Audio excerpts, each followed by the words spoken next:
Contenido para mayores de 18 años. Este podcast no reemplaza la consulta profesional. Hola, soy Cecilia C., psicóloga y sexóloga clínica, y esto es Radio Tanga, un podcast donde respondo consultas sobre sexualidad. Radio Tanga cuenta con el apoyo de Bootman es bienestar sexual. Entra a www.bootman.com.ar y hace match con tu mejor juguete sexual.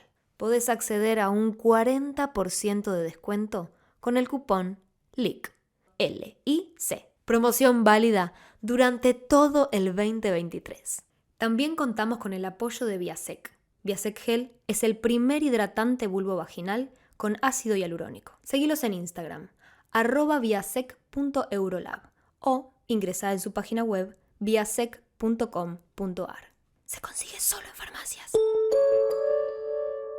Hoy presentamos deseo y estrés. Deseo y estrés en general y en particular en personal de salud. Hola Lic, tengo 30 años y hace 5 que estoy en pareja. Soy médica, estuve haciendo la residencia desde el 2018 hasta el 2021, pandemia de por medio. Durante la pandemia, situaciones muy estresantes. Mucha ansiedad, terminé medicada con escitalopram y clonazepam. Me bajó la libido mal. Ya venía en baja por el estrés, pero con el escitalopram se fue al carajo y empecé con dificultad para alcanzar el orgasmo, cosa que antes no me sucedía. Luego de salir de determinada situación de estrés a fin del año pasado, fuimos descendiendo y finalmente suspendiendo los psicofármacos. Pero la libido nunca volvió a ser la misma. Creo que es más por estrés que por otra cosa. Pero la verdad, ya casi nunca tengo deseo de tener sexo. Obviamente llegó a problemas de pareja. Se habló y él dice que entiende. Pero cuando es fin de semana, sobre todo que sé que él quiere tener sexo, me siento presionada y esto ya hace que no quiera saber nada. Deseo espontáneo no tengo casi nunca. Si me lo propongo y le pongo mucha, pero mucha onda, y la situación acompaña, por ejemplo, no tener que trabajar temprano al día siguiente, que no esté cansada, etcétera, etcétera, puedo coger y puedo acabar. El tema es que como mucho, esto lo puedo hacer una vez al mes, porque ponerme en toda esa situación me demanda mucha energía psíquica y esfuerzo que casi nunca tengo. Ya va casi un año de esta situación y no sé qué más hacer. Mi pareja me entiende y todo, pero obviamente este tema deterioró la relación. Él me plantea que yo antes no era así, que siempre quería coger, lo cual es cierto 100%, y yo extraño ser como era antes respecto al sexo, pero a su vez es como si esa parte de mí ya no existiera. Bueno, ojalá puedas responder. Gracias, tu trabajo es excelente y me da esperanzas. En el episodio de hoy, y con motivo de esta consulta, vamos a hablar de estrés y cómo impacta en el deseo sexual. Entendemos el deseo sexual como multifactorial, es decir, que contempla aspectos biológicos, psicológicos, sociales, culturales, pero también económicos, religiosos, entre otros. Y entendemos que el deseo depende del contexto, es variable y es personal. Y es motivo de consulta, como vemos acá, cuando genera angustia. También quiero adelantarles que vamos a tener un episodio en el que vamos a estar hablando específicamente de psicofármacos y sexualidad. Y como escuchamos en la consulta, la persona relata que estuvo medicada con escitalopram y clonazepam y que notó que esto le generó una baja en la libido, que igual ella dice que ya venía en baja, pero que también apareció el síntoma del retardo orgásmico. Entonces todo eso lo vamos a hablar específicamente en otro episodio. Bueno, quisiera empezar hablando del estrés, particularmente en personas en personal de salud, y qué resultados arrojan algunas investigaciones. Me atrevo a decir que las respuestas quizás no te sorprenderán tanto. Entonces, estudios que evaluaron la vida sexual de estudiantes de medicina arrojaron que el 60% de las mujeres presentaba un problema sexual, siendo el más prevalente la falta de deseo. Concluyeron que la prevalencia de problemas sexuales en los médicos en formación fue mayor que la de la población general de la misma edad y especialmente para las mujeres. ¿Qué quiere decir esto? Que comparando mujeres de la misma edad en población general y en población estudiantes de medicina, las mujeres estudiantes de medicina tienen más dificultades y problemas sexuales y como veíamos, la mayor dificultad se presentaba en el deseo. También registraron tasas más altas de depresión entre los estudiantes de medicina y enfermedades psiquiátricas se volvieron más frecuentes a medida que el estudiante avanzaba a través del plan de estudios. Otro estudio que se hizo en Francia buscó investigar la relación entre el deseo sexual en médicos y residentes con el efecto del burnout provocado por el estrés diario relacionado al trabajo. Sobre una población de 262 estudiantes, 131 hombres y 131 mujeres, edad promedio 25 años, lo que vieron, en primer lugar, fueron unos altos índices de burnout, despersonalización y un puntaje muy bajo en el desempeño profesional. En cuanto a las puntuaciones referidas a la sexualidad, el 21% de los hombres reportó bajo deseo sexual frente a un 70% de las mujeres. Un estudio hecho en Argentina desde la Universidad de Cuyo en el año 2011, también con población de personal de la salud, confirma lo mismo. El 62% afirmó que desde el inicio de la actividad laboral disminuyó la frecuencia y la calidad de sus relaciones sexuales. Principalmente esto lo observaron en los residentes, que lo atribuyeron principalmente a exceso de trabajo, cansancio extremo, falta de tiempo, ausencia de ganas o deseo y desinterés. Bueno, entonces lo que podemos ir observando es que hay una relación entre residentes, estudiantes de medicina e incluso personal de salud con estrés y burnout, y que también sabemos que hay una relación entre estrés y bajo deseo. Y un detalle no menor a tener en cuenta es que todos estos estudios se hicieron pre-pandemia. El síndrome de burnout o quemado o estar quemado es el resultado de un prolongado estrés laboral y lo podemos observar en agotamiento físico y agotamiento mental. También puede presentar dolores musculares, migrañas, problemas gastrointestinales, estrés, ansiedad, irritabilidad. Y a veces cuando la persona entra en esto que se dice despersonalización, hay como una indiferencia y un desapego. También puede aparecer mucha desmotivación laboral. Y el burnout afecta principalmente a trabajadores de la salud y del ámbito educacional. Por eso la frase cuidar a los que cuidan. El estrés es un sistema, es un mecanismo de cambios y respuestas que se activan desde nuestro cerebro para prepararnos físicamente para que podamos responder ante una amenaza, es decir, ante un estresor. Entonces, por un lado tenemos esta amenaza, que es el estresor, y por el otro lado tenemos la respuesta, que es este estrés. Y cuando hablamos de estresores, pueden ser crónicos o pueden ser agudos. Agudos hace referencia, por ejemplo, cuando el estresor tiene un principio, un intermedio y un fin más o menos claro, digamos que es algo que empieza y que termina.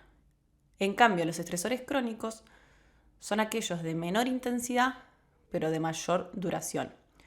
Hay algunos autores que nombran estos estresores crónicos como molestias diarias, ¿no? Yo digo molestias entre comillas porque son más que molestias. Y lo que estudiaron es que estos estresores leves, estas molestias diarias, pero constantes, tienen un efecto más negativo en la salud que los factores estresantes más graves, pero menos comunes. Es decir, que lo que se está estudiando es el impacto, el gran impacto que tienen los factores estresantes crónicos en nuestra salud. Entonces sabemos que el estrés crónico tiene efectos negativos en la salud en general y en la sexualidad en particular, y especialmente en las mujeres. Las mujeres reportan índices más altos de estrés y de problemas de salud relacionados al estrés que los hombres. Es decir, que hay diferencias de género en cuanto al impacto del estrés en la salud y en la sexualidad. Más de la mitad de las mujeres afirman que el estrés, la depresión, la ansiedad disminuyen su interés por el sexo. Mujeres que reportaron altos niveles de estrés, esto medido por factores estresantes diarios, tuvieron niveles más bajos de excitación genital en respuesta a un estímulo erótico, a diferencia de las mujeres que reportaron niveles promedio de estrés. Las mujeres con alto estrés crónico también tenían niveles más altos de cortisol y reportaban mayor distracción. ¿Y qué es esto de la distracción y por qué es tan importante? Básicamente el estrés dificulta nuestra capacidad de concentración. Y esto lo podemos notar durante la actividad sexual. Por ahí sentís que estamos más volátil y más en Narnia que nunca. ¿Viste esta cosa que se te pone en la cabeza en alerta de todo lo que está sucediendo a tu alrededor? Y lo que no está sucediendo a tu alrededor, sino en el más allá, lo vas a contemplar porque la cabeza se te va. Entonces se te va a un mundo de pensamientos que te sacan de la escena sexual. Muchos pensamientos pueden ser además negativos y más amenazantes y más ansiógenos, con lo cual refuerza esta respuesta física al estrés, que dificulta la excitación, y te desconcentra de los estímulos eróticos. Hace que sea más difícil que puedas mantener el foco en el presente, mantener el foco en las sensaciones físicas, en las caricias, en los masajes, en los besos, en todo eso que nos excita y nos mantiene en foco. Básicamente lo que quiero decir es que en un contexto de estrés, de amenaza, tu cuerpo y tu cerebro están más preocupados, o mejor dicho, más ocupados en prepararte para sobrevivir, es decir, en prepararte para que puedas tolerar un día lleno de amenazas y de exigencias, que para tener sexo. Es decir, que tener sexo no es funcional a una situación de amenaza. O sea, imagínate que si estás escapándote del león, no te vas a echar un polvo. Y este modo supervivencia es completamente opuesto al modo sexo. Es un escenario completamente diferente. Un estado de relajación que un estado de preparación para la lucha o huida. Sí sabemos que el estrés impacta negativamente en el deseo, pero que como sabemos que la sexualidad es muy diversa, nada es una sentencia y nada vamos a generalizar ni decir que es la norma. Hay personas, de hecho, que ante el estrés responden en gran medida con más ganas o que encuentran en el sexo una forma de descarga. Sin embargo, lo que sí sabemos y lo que leemos en la bibliografía es que incluso en esas personas en las que el estrés resulta como un buen motivo para tener sexo, incluso en esas personas lo que reportan es que no presenta el mismo nivel de satisfacción. Entonces, por lo general, todos los estudios concluyen en que el estrés baja el deseo, y si no baja el deseo o la frecuencia, es decir, que o impacta en el deseo y en la excitación y en la frecuencia sexual, o impacta en el nivel de satisfacción de esos encuentros sexuales. Cuando estamos ante un estresor, nuestro cerebro activa esta respuesta que vimos, que es una respuesta simpática, que nos prepara y que manda un montón de señales a todo nuestro cuerpo para la lucha o la huida. Y esa respuesta nos permite completar el ciclo. Es decir, que si me está persiguiendo el león, o corro o peleo, según lo que sea más conveniente, pero que eso cierra el ciclo. Cuando hablamos de estresores diarios, ese ciclo nunca se completa. Entonces, cuando hablamos de estrés, no es que alcanza con decirnos, bueno, relajá. No alcanza con un pensamiento, sino que tenemos que generar un cambio a nivel fisiológico. Es decir, que tenemos que crear tiempo, espacios y estrategias para descargar el ciclo de respuesta ante el estrés. ¿Y qué nos dice la ciencia de cuál es el método más efectivo para bajar el estrés? Esto es del libro de Emily y Amelia Nagoski, Hiperagotadas. Bueno, en primer lugar, lo que más funciona para bajar el estrés y tener para bajar el estrés y que tenga un buen impacto en tu salud y en tu salud sexual es la actividad física. O sea, literalmente correr del león. No, bueno, literalmente no. Es la estrategia más eficiente para completar el ciclo del estrés. O sea, le dice a tu cerebro que escapaste y que sobreviviste a la amenaza. Entonces, incorporemos cualquier tipo de actividad, la que sea, la que nos funcione, la que podamos sostener, pero es fundamental cuando estamos bajo estrés que hagamos actividad física y que de esa forma le digamos a nuestro cerebro que estamos a salvo. Número 2. La respiración. Respiraciones profundas y lentas regulan la respuesta al estrés. Así que, por ejemplo, puedes hacer yoga, que entonces liquidas la 1 y la 2. Número 3, dormir. Qué irónico, ¿no? Porque sabemos que Cuando estás estresado no dormís y que no dormir te estresa. Entonces estamos en un círculo vicioso. Y también aprovecho para decir que no es casual que la privación del sueño también nos baja el deseo. Entonces, por esto, estos son otros de los factores que impactan en personas que están haciendo una residencia o personas que están puérperas, que la privación del sueño también tiene un impacto en el deseo.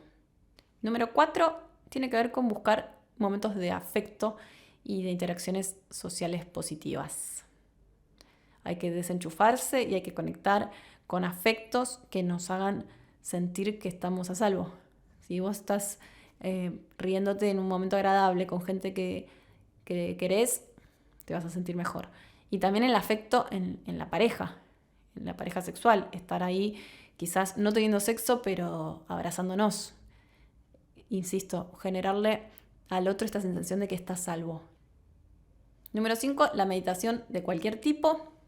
Número 6, gritar, reírse, llorar, cualquier cosa que pueda liberar esa emoción. Y número 7, la expresión creativa. Lo que sea, porque la creatividad es muy, muy diversa. Puede ser hacer cerámica, puede ser escribir, pintar, bailar, hacer música, lo que cada uno encuentre, ¿no? Pero que esto no se vuelva una exigencia más, que sea un espacio recreativo, de distensión, de dispersión. O sea, como vemos, las sugerencias, por lo general, cuando pensamos en el bajo deseo, entre comillas digo bajo, pero digo, cuando pensamos en una dificultad en el deseo, a veces tendemos a pensar que en realidad tenemos que generar más excitación, ¿no? Como más cosas que nos exciten, nos calienten. Como la típica, ay, bueno, entonces miramos algo juntos, entonces compramos lencería, compramos juguetes, compramos geles, léete la novela erótica, como todas cosas que van más a motivar la excitación y los facilitadores. Pero en realidad lo que sucede es que yo tengo un yunque en el pecho que me inhibe. Tengo un montón de factores que me inhiben. Algo ahí pesado que hace que yo, por más que me pongas toda la artillería, no voy a aprender. Porque es como que no está el terreno fértil para que prendan los facilitadores. Entonces lo que tengo que hacer es trabajar en estos inhibidores, fundamentalmente el estrés, generando espacios seguros para que yo lentamente me vuelva a sentir a salvo y pueda generar esa posibilidad de la situación sexual. Como decía en el mail, ella cuando genera todo el espacio y el contexto, cuando no tiene que levantarse temprano, cuando no está muy cansada, cuando no tiene muchas preocupaciones, le aparecen las ganas, tiene la situación sexual y tiene orgasmo. Lo que dice es que esto lo puede hacer solamente una vez al mes. Entonces, lo que tenemos que justamente es buscar microespacios diarios, micro situaciones que nos ayuden a lidiar con este estrés. Y acá es bueno contar con la pareja, porque la pareja puede entender, pero también lo ideal es que la pareja forme parte y sepa qué hacer. Entonces quizás, insisto, no se trata de regalar un juguete, sino que se trata de regalar, por ejemplo, una sesión de masajes o que tu pareja te haga unos masajes sin la exigencia de que tiene que haber sexo al final.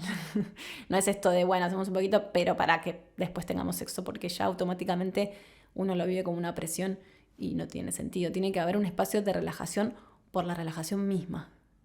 Si además yo siento que hay remordimiento en la pareja por la frecuencia sexual, son más amenazas en una persona que ya está bajo amenaza constante. Entonces es justamente lo opuesto que generar esta sensación en tu cuerpo y en tu cerebro de que estás a salvo. A mí me gusta pensar que la frecuencia sexual en una pareja es el puente que une las dos individualidades. Y esas individualidades las pienso como una isla personal, ¿no? Entonces tenés tu isla, mi isla, y armamos un puente y nos encontramos a mitad de camino en la frecuencia sexual ahí, en la escena, en el sexo. Cuando sucede que estamos tomados por una situación, un contexto particular, ya sea un estrés laboral, una preocupación por un familiar enfermo, un duelo, un puerperio, cualquier situación que hace que esa isla esté completamente devastada, no tengo la capacidad de generar ese puente, porque no tengo desde dónde construirlo. Entonces suele suceder que la otra persona desea y ya armó el puente y ya está encima mío y yo todavía estoy con el campo destrozado, o sea, con este terreno devastado. Me gusta pensar como que primero tengo que armar la quintita, como regar, reconstruir, habitar, sentirme a salvo en este espacio para luego poder llegar a la escena y conectar con la otra persona. Entonces necesitamos generar espacios de relajación y de disfrute sin demanda. Recordemos entonces, como dijimos al principio, que el deseo depende del contexto. Hay contextos que son más o menos adecuados para que el deseo sexual se active. Entonces no se trata de una falla personal. Es importante que podamos cambiar la perspectiva, cambiar el foco hacia el contexto y de forma individual, pero también en conjunto con la pareja, poder tomar una posición no de culpa, sino de responsabilidad hacia el cambio de contexto. También recordemos que la necesidad de cambio en relación al deseo tiene que ver con un malestar y con una decisión personal. No porque la otra persona tenga más deseo que yo, me hace a mí presentar una disfunción. Cuando pensamos el deseo, no es que el bajo deseo en sí mismo no es saludable, sino que los factores que llevan a que ese deseo se vea impactado son factores que por lo general no son saludables. Entonces lo que quiero decir es que en este caso en particular, tener sexo una vez por mes no es el problema. El problema es el contexto de estrés en que esa persona se encuentra. Siempre el deseo lo vamos a pensar en función del malestar que nos genere. Entra a www.ceciliac.com para consultar la bibliografía utilizada y para encontrar la transcripción de todos los episodios. Radio Tanga cuenta con el apoyo de Bootman es bienestar sexual. Entra a www.bootman.com.ar y hace match con tu mejor juguete sexual. Podés acceder a un 40% de descuento con el cupón LIC. L-I-C. Promoción válida durante todo el 2023. También contamos con el apoyo de Viasec. Viasec Gel es el primer hidratante vulvovaginal con ácido hialurónico. Seguilos en Instagram, @viasec.eurolab o ingresá en su página web viasec.com.ar. Este podcast es autoproducido por Cecilia C. Dale seguir para que no se te pase ningún episodio y también activa la campanita. Y nos ayudas un montón compartiendo esta info. Así puede llegar a más personas. Gracias por acompañarnos. Hasta acá, Radio Tanga. Tu radio, tu tanga.